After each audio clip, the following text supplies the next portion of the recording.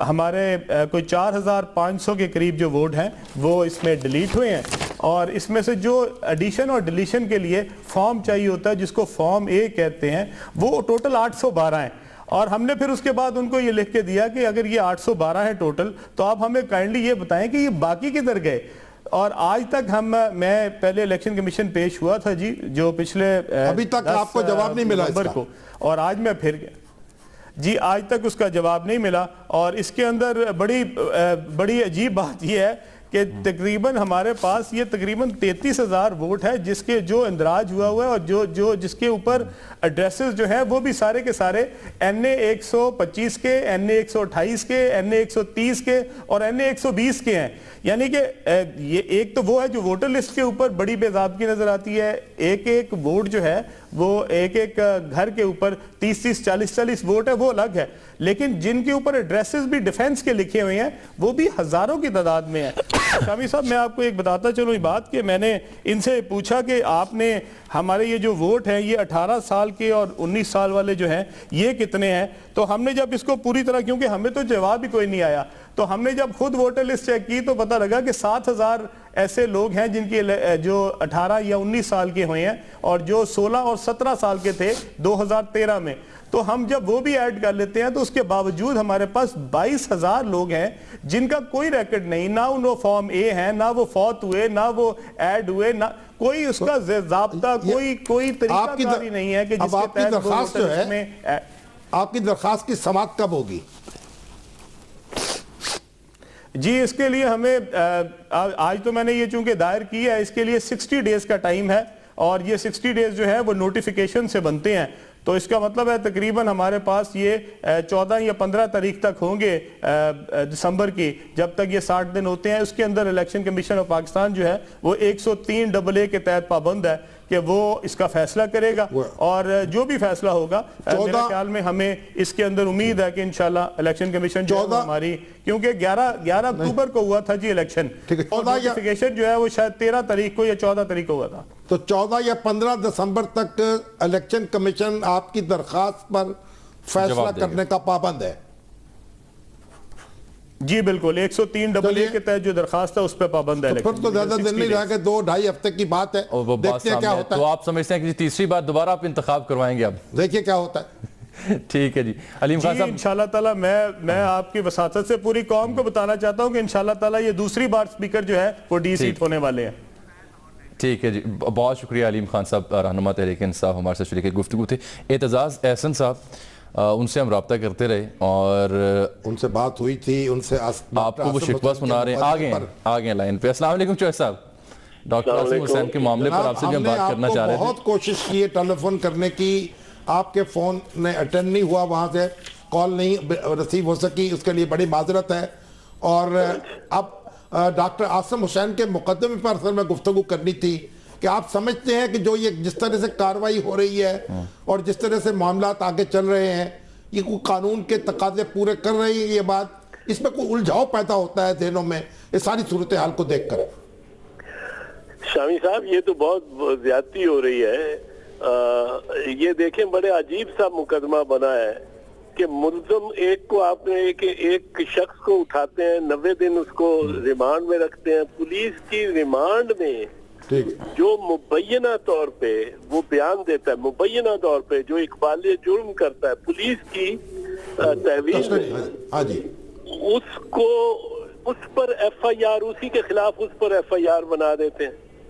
حالانکہ پولیس کے سامنے جو بیان دیا جاتا ہے وہ بندہ کسٹڈی میں ہو یا نہ ہو، پولیس کے سامنے بیان کی کوئی وقت نہیں ہوتی، اور ملزم کو پہ لازم ہے کہ اس پہ دستخط بھی نہیں کرائے جائیں. اس کی کسی عدالت میں اس کو پیش نہیں کیا جا سکتا بیان کو. یہ ضابطہ فوجداری اس معاملے میں بہت کلیئر ہے.